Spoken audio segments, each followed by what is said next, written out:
नदी है। अब सोचिए, विदेश के लोग समंदर सुखा देते हैं, झील सुखा देते हैं, और हमारे गांव के लोग बाढ़ में बह जा रहे हैं। पीछे जो लाखों की भीड़ थी, वो लाखों का वोट है महागठबंधन का, जो साथ साथ चल रहा था। एकदम वोट है, और वोट में वो दिखेगा। अभी चुनाव है बिहार में, आपकी माँ माँ है, बाकी सबकी माँ जर्सी गाय है। क्यों? तो आप अगर देखे जाए तो जनता तो जान रही है कि चोर कौन है। चौकीदार से जनता ने दोहराया गाली गलौज करते हुए। तो जहां आपके मंत्री को गाली गलौज किया जा रहा है, विधायक को भगाया जा रहा है, जहां धमकी धमकावल चल रहा है, तो मिलता है। तो विधानसभा को, मॉडर्न विधानसभा का आपका यही सवाल है, साल भर के अंदर में मुझे देश का राष्ट्रपति बुलाकर सर्वश्रेष्ठ विधायक का उपाधि देंगे, ये मेरा आपसे वादा है। साल भर में हम आपके इस विधानसभा को मॉडर्न विधानसभा के राह पर ले आएंगे। नमस्कार व प्रणाम तमाम जनता जनार्दन के। हम उज्ज्वल में भोजपुरिया वोट एक्सप्रेस में आए हैं। अभी अमनौर विधानसभा क्षेत्र में एक ऐसे प्रत्याशी से रूबरू करा रहे हैं जो कि राजद से प्रत्याशी के क्षेत्र के लिए बगेल फूके हैं, और यहाँ पे अमनौर विधानसभा क्षेत्र में सबसे आगे चल रहे हैं। यहाँ की जनता की मांग को लेकर, सर्वे की मांग को लेकर बात करेंगे। इस विधानसभा पे तमाम मुद्दे चर्चा होगी। छोटा सा परिचय सर हमारे दर्शक को दीजिए। मेरा नाम डॉक्टर अरुण कुमार है। अमनौर विधानसभा में हम लोग लगातार उसकी बेहतरी के लिए काम कर रहे हैं, और जहां पर जो कमियां हैं उसके लिए हम लोग लगातार मुखर तरीके से आवाज़ उठा रहे हैं। तेजस्वी जी के विजन को लेकर हम लोग जन जन तक जा रहे हैं और उनके कामों को गिना रहे हैं, और आने वाली सरकार में तेजस्वी जी क्या क्या करेंगे उसको बता रहे हैं। एक अहम सवाल है कि आप इतने पढ़े लिखे हैं, आप एक युवा छवि के हैं, और ये अमनौर विधानसभा के लिए आप चुनाव के लिए विकल्प फूके हैं, फिर भी आप सबसे आगे हैं, कैसे? मेहनत से। अगर आप लोग के सर्वे में अगर हम आगे चल रहे हैं तो ये हम लोगों की मेहनत है, पूरे तमाम राजद परिवार की मेहनत है। तेजस्वी जी का विजन है, जिसको लेकर चलने से लोगों ने मुझे भी पसंद किया, और हम लोग रूट मैप तैयार करके हम लोग एक ग्राउंड जीरो पर जाकर हम लोग काम करते हैं। लोगों का जो बुनियादी चीज़ है हम लोग उसको उठाने का काम करते हैं। जहाँ पर जो ज़रूरत है उसके लिए हमेशा तैयार रहते हैं, और जहाँ तक हो सकता है 24 घंटा अगर देखिएगा मेरा फेसबुक पर जब आप लाइव जाइएगा तो आप देखिएगा कि 1:30 बजे रात तक भी हम लोग वहाँ पर जनता के बीच में काम किया है। अच्छा, एक अहम सवाल है। यहाँ के माननीय विधायक जी मंत्री हैं, और मंत्री रहते हुए विधायक भी हैं, मंत्री भी हैं, लेकिन फिर भी अमनौर की दया है, दुर्दशा जो है नहीं बदल पाया। विकास की दशा है, नहीं बदल पाया। अगर आपको जनता मौका देती है तो कैसे की धारा में बदलेंगे विकास का धारा? देखिए, जिस व्यक्ति को साइकिल चलाने ना आए, आप उसको अगर हवाई जहाज थमा दीजिएगा तो वो नहीं चला पाएगा, नहीं उड़ा पाएगा। तो हमारे यहाँ का जीता हुआ जो विधायक मंत्री है उनका यही हाल है। तो उनको विधायक में दबंगई दिख सकता है। विधायकी में ताम झाम, लटक झटक मटक दिखेगा, 10 15 20 50 गाड़ियाँ दिखेंगी, सिक्योरिटी एजेंसियाँ दिखेगी, बहुत कुछ दिखेगा, लेकिन विकास आपको नहीं दिखेगा, क्योंकि उनको विकास करने आता नहीं है। रही बात मेरी, तो मैं कुछ मुद्दों से पहले आपको बता दूं कि अमनौर में हो क्या रहा है। रात में सोई हुई महिला जो तमाम अपने परिवार के साथ सो रही है, और घर में घुस के कोई गर्दन काट कर ले जाता है। पकरीडी की घटना है अमनौर विधानसभा में। कल की घटना मैं बता रहा हूँ। एक प्रसव पीड़ा से गुजर रही महिला को सुबह 9 बजे से वहाँ के अस्पताल के कुछ अस्पताल प्रशासन के जो कुछ कर्मचारी होते हैं, चाहे जो वहाँ का ड्यूटी डॉक्टर था, उन लोगों ने चेयर पर बैठा के रखा और उसको बेड तक नहीं दिया। जो गायनी डॉक्टर थी वहाँ पे नहीं थी, सोमवार का दिन था, और वहाँ पर 3 या 4 डॉक्टर है जो बोर्ड पर नाम लिखा हुआ था, उसमें से एक भी डॉक्टर ड्यूटी पर नहीं थी। तो अस्पताल में डॉक्टर नहीं है। वो उसके जब जान पर बनाया, जब हमें खबर मिली तो हम जाकर आनन फानन में उसका जान बचाने का काम किए। और वहाँ के प्रभारी से जब बात किया तो प्रभारी कहता है कि हम क्या करें, हमको जिला भी संभालना है। तो अब बताइए कि ये लोग क्या करें, जिला संभालेगा, जिला संभल नहीं रहा है, ये लोग अपना PHC नहीं संभाल पा रहा है, और हमारे विधायक को इससे कोई मतलब नहीं है। अब आप चले आइए, आप सड़कों का हाल देख लीजिए, कहीं आपको नालियाँ नहीं दिखेगी, पानी जमा जो होता है, कहीं नालियाँ नहीं है। सड़कों का जो निर्माण है वो बेतरतीब तरीके से किया गया है, उसमें साफ साफ भ्रष्टाचार दिखता है। तो सड़कों का निर्माण सही नहीं है, बिजली पानी का आप देख लीजिए, पानी का जो पीने का जो पानी है उसका भी व्यवस्था सरकारी विद्यालयों में नहीं है, सरकारी अस्पतालों में शुद्ध पानी पीने का व्यवस्था नहीं है। आप कोई भी मुद्दा उठाकर देख लीजिए, उसमें यहाँ के वर्तमान विधायक फेल हैं। उनको आईटी मिनिस्ट्री मिला हुआ है, सूचना प्रौद्योगिक मंत्रालय के वो मंत्री हैं, लेकिन उन्होंने उस मंत्रालय से रिलेटेड एक भी योजना का शिलान्यास नहीं किया अभी तक, ना कोई फाइल साइन करके आगे बढ़ाया कि अमनौर की बेहतरी किसमें होगी। जहाँ का विधायक सांसद सब अमनौर का है। अमनौर की हालत ऐसी है कि अगर 1 घंटा बारिश हो जाए तो आप बाजार में सफ़र नहीं कर सकते। तो चाहे वो बिजली की समस्या हो, ये तमाम जो चीज़ें हैं इन लोग से संभला नहीं है, ना सुधरेगा। रही बात मेरी, तो देखिए, अगर कोई गर्दन काट कर ले गया किसी औरत का तो हम वो नौबत आने ही नहीं देंगे।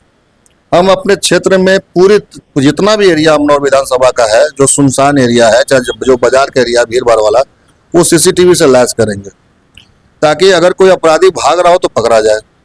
और जो भी अंधेरा आप देख रहे हैं अभी, जहाँ बिजली कट जाती है, पोल लगा नहीं, लाइट लगा नहीं, वहाँ पे हम लोग स्ट्रीट लाइट लगा कर पूरी तरह से, जैसे दिन में जो माहौल होता है, जो पटना मरीन ड्राइव का जो माहौल देखते हैं, चाहे बड़े बड़े सिटी में जो आप स्ट्रीट लाइट का जो माहौल देखते हैं, वो माहौल हम अपने अमनौर विधानसभा में देंगे। हमारे अगर विधायकी में अगर कोई डॉक्टर नहीं ड्यूटी करेगा तो हम तो उसी दिन या तो डॉक्टर रहेगा तो हम विधायक रहेंगे। तो दवाइयाँ और डॉक्टर 24 घंटा उपलब्ध होगा, सीसीटीवी और लाइट से पूरा अमनौर विधानसभा रोशन होगा। अपराधियों से लेकर हम लोग जो ब्लॉक में भ्रष्टाचार है उसको हम लोग कंट्रोल करेंगे। भय, भूख, भ्रम, भ्रष्टाचार, इन चीज़ों पर हम लोग बहुत काम करेंगे और अमनौर विधानसभा को मॉडर्न विधानसभा बनाकर दिखाएंगे ताकि लोग हमारे विधानसभा से सीखने का काम करें। ऐसा मल्टी स्पेशलिस्ट अस्पताल यहाँ बने कि यहाँ के लोग पटना, छपरा, मुजफ्फरपुर ना जाएं, बल्कि पटना, छपरा, मुजफ्फरपुर के लोग अमनौर विधानसभा में इलाज कराने आए। ऐसी चिकित्सा व्यवस्था होनी चाहिए। शिक्षा में ऐसा सुधार करने का काम करेंगे कि अगर प्राइवेट स्कूल का देखिए, जो टीचर नीट एग्जाम पास करके, टेट एग्जाम पास करके सरकारी नौकरी लेता है, उसके पास पढ़ने कोई नहीं जा रहा है, विद्यालय खाली होता है, सरकारी विद्यालय।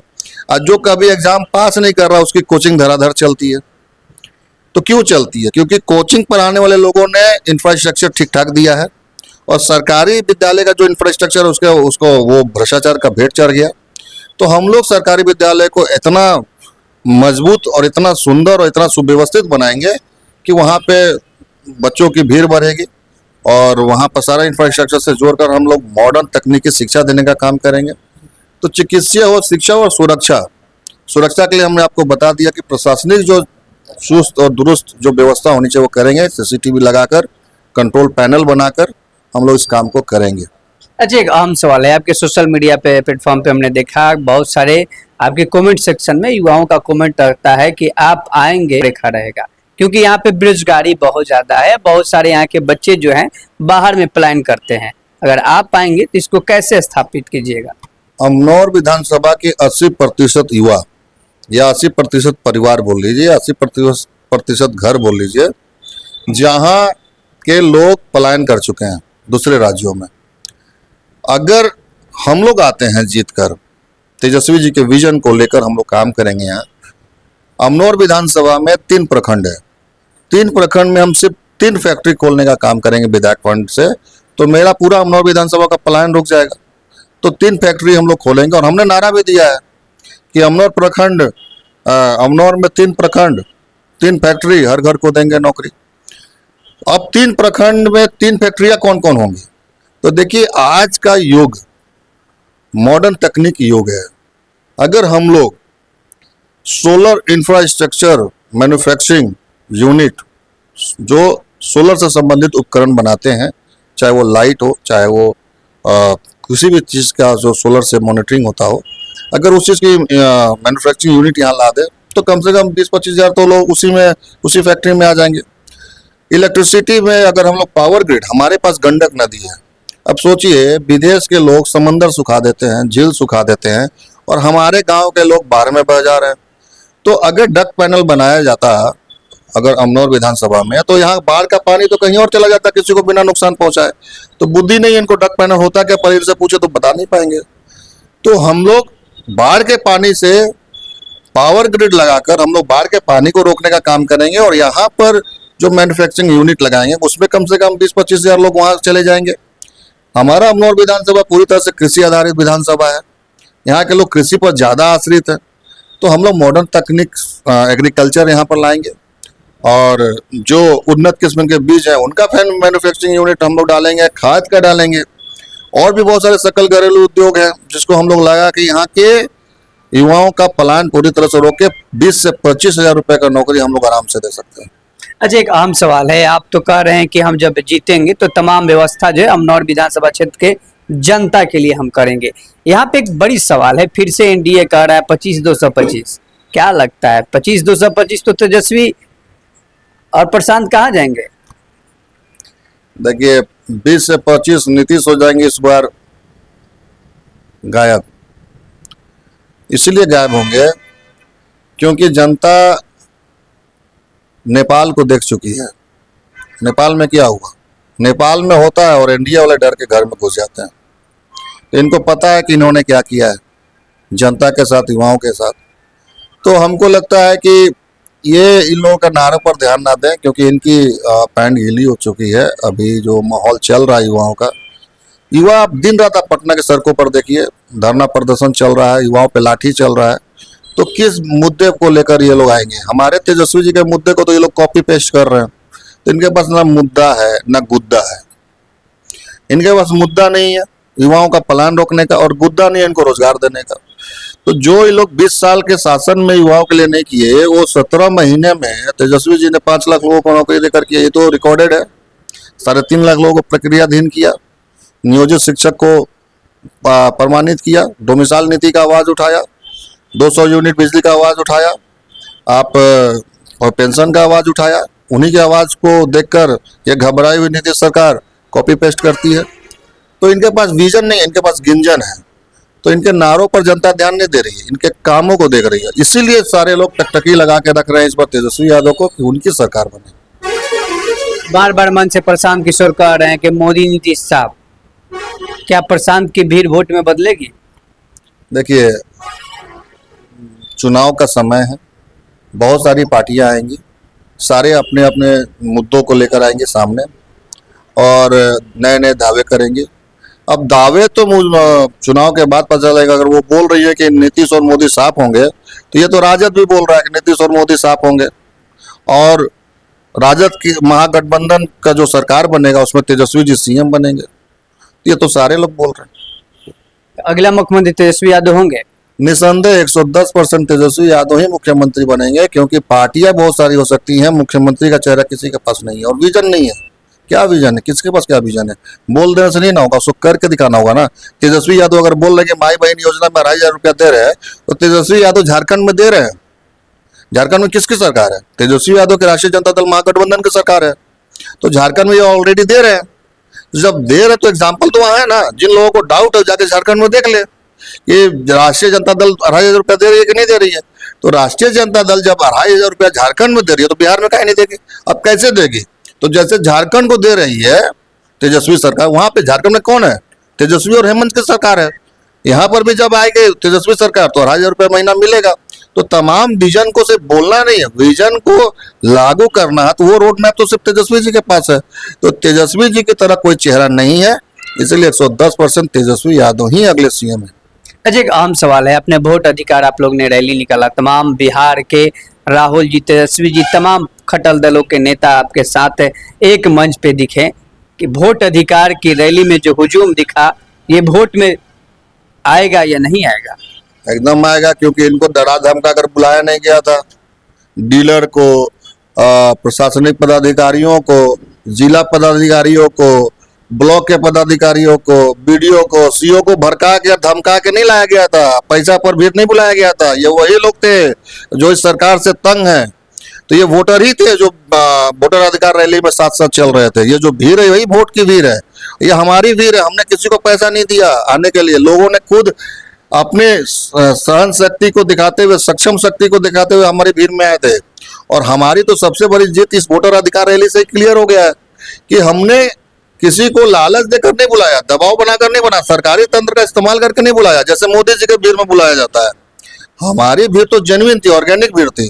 तो ऑर्गेनिक भीड़ हमारे जनसभा में थी। राहुल तेजस्वी जी का जब रथ चल रहा था, जब वोटर अधिकार रैली में जब वो चल रहे थे, तो उनके पीछे जो लाखों की भीड़ थी, वो लाखों का वोट है महागठबंधन का जो साथ साथ चल रहा था। एकदम वोट है और वोट में वो दिखेगा। अगर इस बार 65 लाख लोगों का जो इन लोगों ने नाम काटा है, अगर ये सोचते हैं कि नाम काट के हमारी शक्ति को छीन कर देंगे, तो हम इतनी आसानी से शक्तिहीन होने वाले लोग नहीं हैं। तेजस्वी जी को सीएम बनाने के लिए पूरा बिहार उद्वेलित है, आंदोलित है। अच्छा, एक आप लोग का नारा था वोट चोर गद्दी चोर, वोट चोर गद्दी चोर। इन नारे से बिहार के तमाम आवाम लोगों के लिए बड़ा मैसेज गया, इस पे क्या कहिएगा? देखिए, वोट चोर गद्दी चोर वाकई एक बढ़िया नारा था। आम जनमानस को बड़े अच्छे से समझ में आ गया कि नारा क्या कहना चाह रहा है। वोट चोर इसलिए कहा जा रहा है कि आपने जो ये संशोधन का जो काम करवाया SIR लागू करके, ये सिर्फ बिहार में करा है, वो भी चुनाव के समय। बिहार में अभी चुनाव है तो अपनी माता जी का पिंडदान याद आ रहा है। इसके पिछले साल पिंडदान क्यों नहीं किए, उसके पिछले साल पिंडदान क्यों नहीं किए, उसके पिछले साल पिंडदान क्यों नहीं किए, अभी पिंडदान क्यों करना है आपको गया जी में जाकर? क्योंकि अभी चुनाव है बिहार में। आपकी माँ माँ है, बाकी सबकी माँ जर्सी गाय है। क्यों? तो आप अगर देखे जाए तो जनता तो जान रही है कि चोर कौन है, चौकीदार ही चोर है। तो चौकीदार चोर है और चोर गद्दी पर है, तो गद्दी चोर। और इनको जनता वोट नहीं देती। अगर देती है तो अच्छा, इनके नीतीश सरकार जो है कभी चुनाव लड़ते हैं? आपको पता है चुनाव लड़ते ही नहीं हो। तो 15 साल से तो उन्होंने चुनाव लड़ा ही नहीं है। तो जब चुनाव नहीं लड़ा तो ये MLC बनकर CM बन जाते हैं। इतने ही लोकप्रिय हैं तो आ जाए चुनाव में। और रही बात मोदी जी, अगर इतने ही लोकप्रिय है तो मोदी जी कहला हरका हरका के धमका धमका के बुलाते हैं, भीड़ बुलाओ, लालच, लिफाफा, झोला, पता नहीं क्या क्या देने का काम करते हैं भीड़ में।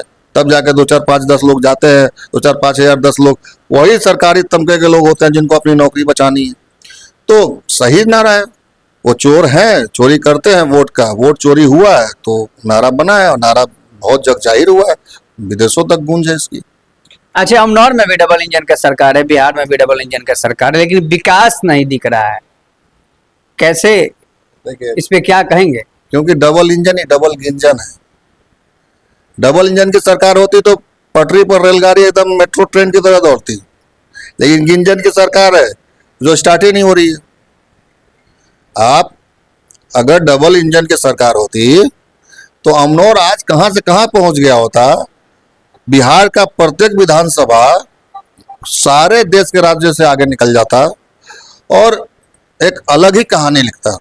लेकिन डबल इंजन की सरकार नहीं है, डबल गिंजन की सरकार है। ये लोग सिर्फ लूटने का काम कर रहे हैं। 71,000 करोड़ रुपए का घोटाला होता है और उस पर तमाम सारे लोग चुप हैं। मुखर कौन है?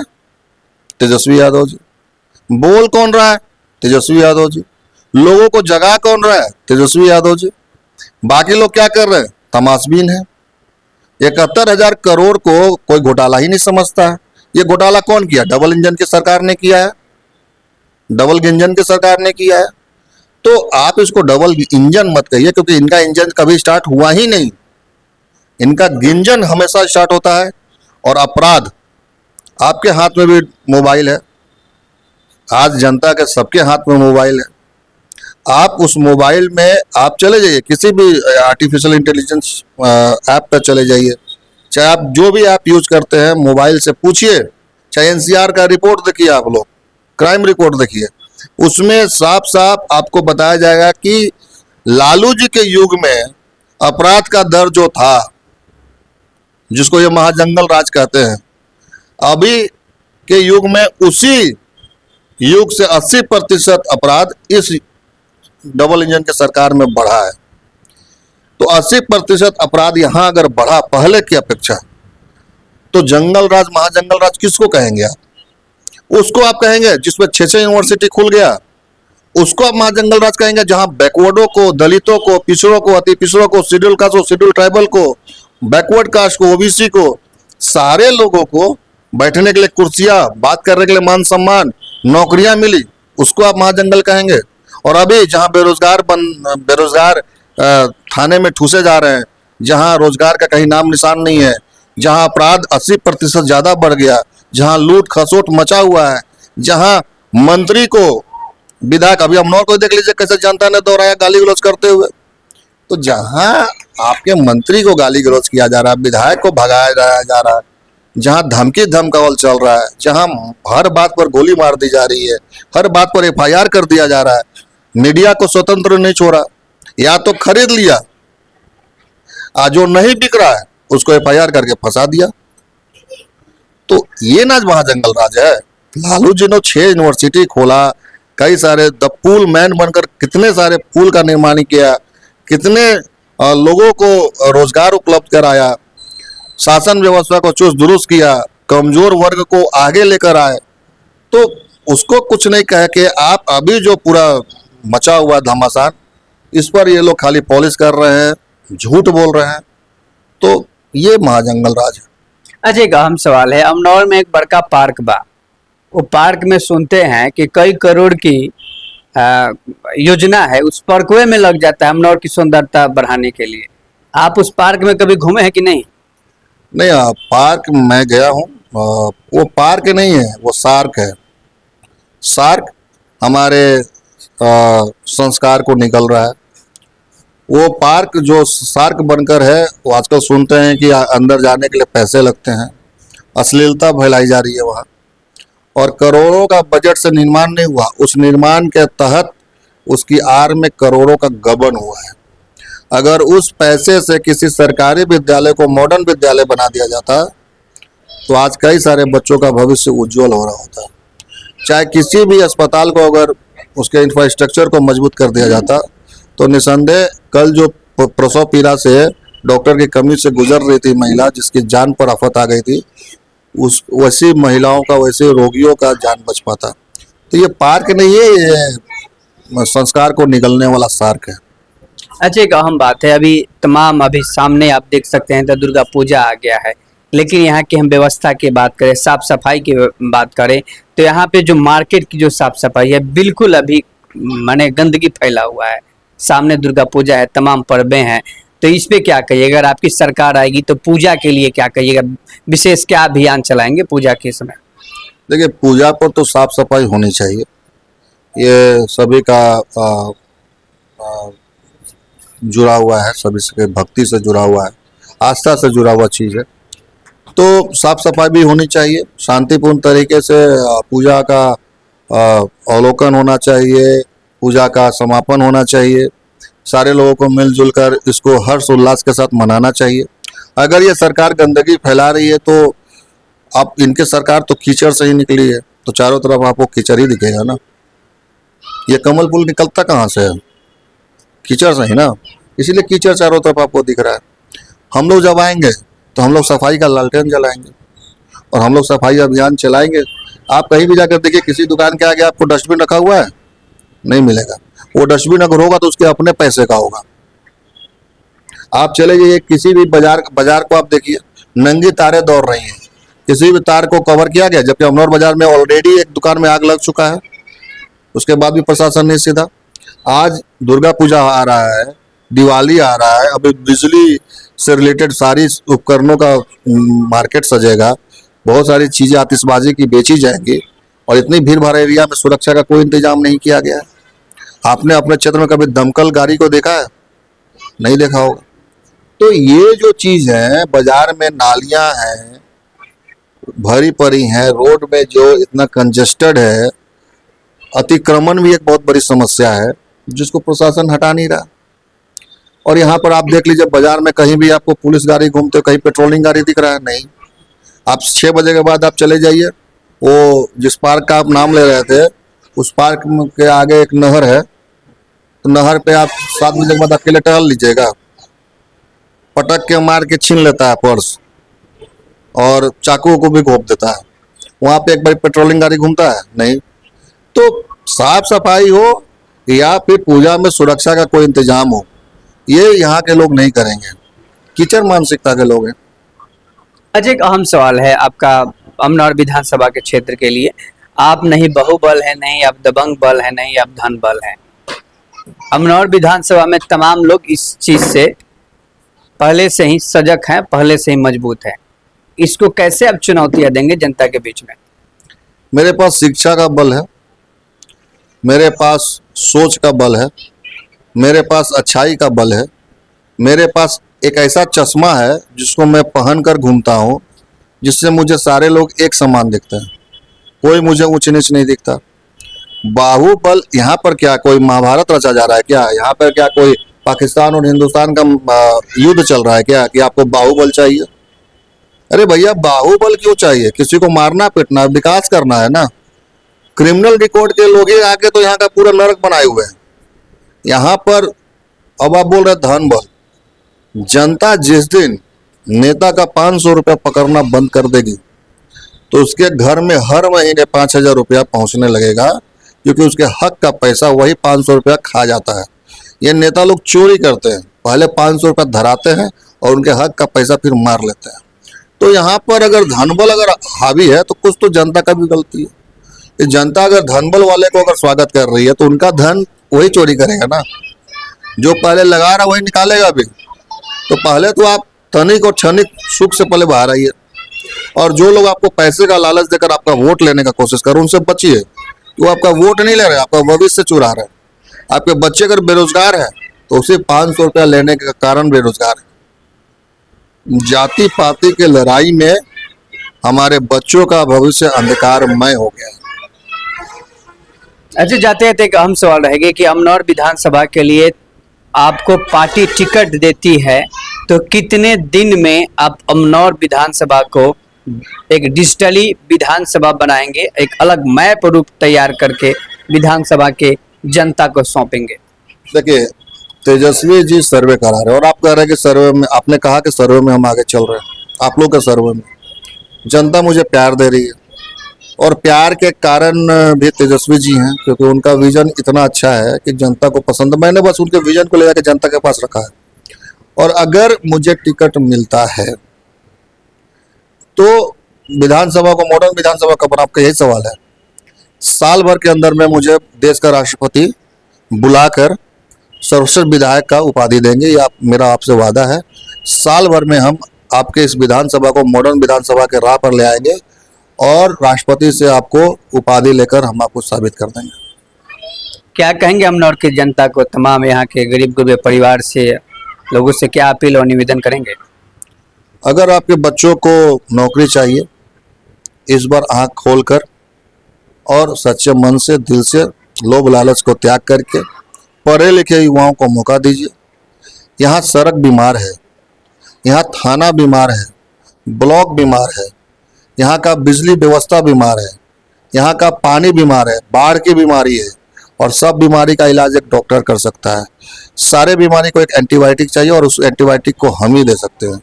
तो अगर आप चाहते हैं कि आप स्वस्थ जीवन इस अमनौर विधानसभा में जीना चाहते हैं और सही और बेहतर ढंग से अपने बच्चों को पलायन रोककर आप इसी क्षेत्र में अपने बच्चों के साथ छठ, दिवाली, होली मनाना चाहते हैं एक साथ, तो निसंदेह आप लोगों को हम लोगों के सपोर्ट में आना चाहिए। राजद महागठबंधन को वोट करना चाहिए। तेजस्वी जी को सीएम बनाने के लिए अमनौर का जीतना बहुत जरूरी है, ताकि अमनौर वह विधानसभा है जिसका दुर्भाग्य ये है कि यहाँ का सांसद, यहाँ का विधायक, यहाँ का होने के बावजूद भी इसके लिए कुछ नहीं करता।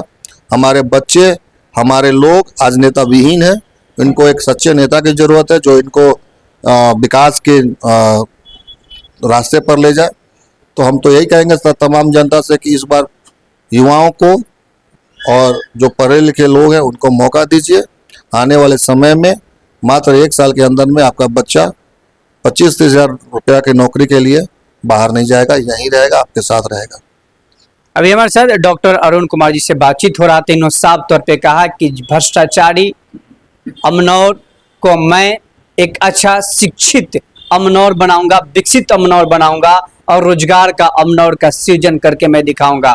इन्होंने एक बड़ी दावा किया है कि अगर जनता ने मुझे जिताया और राष्ट्रीय अध्यक्ष लालू प्रसाद यादव और तेजस्वी यादव ने विश्वास करके इन्हें टिकट दिया और जनता ने आशीर्वाद दिया, तो 1 साल में ही राष्ट्रपति से पुरस्कार लेकर आएंगे अमनौर की व्यवस्था को बदलने के लिए, अमनौर को विकास की मार्ग के रास्ता को दिखाने के लिए। तो एक बड़ी सोच है युवाओं का। इस बार ठहरने की बात मत सोचिए, बदलने की बात सोचिए, क्योंकि बिहार प्रगति की ओर आगे चल रहा है और युवाओं के हाथ में सरकार चाहिए, क्योंकि युवा आएंगे तो बिहार की बदहाली बिहार को विकसित बिहार बनाने का जो उन्होंने सोचा है तेजस्वी जी, वो 17 महीने के सरकार में करके दिखाया है। इस बार भी इन लोगों का कहना है कि तेजस्वी जी मुख्यमंत्री बनेंगे। आने वाले विधानसभा के चुनाव का बिगल फूंका गया है।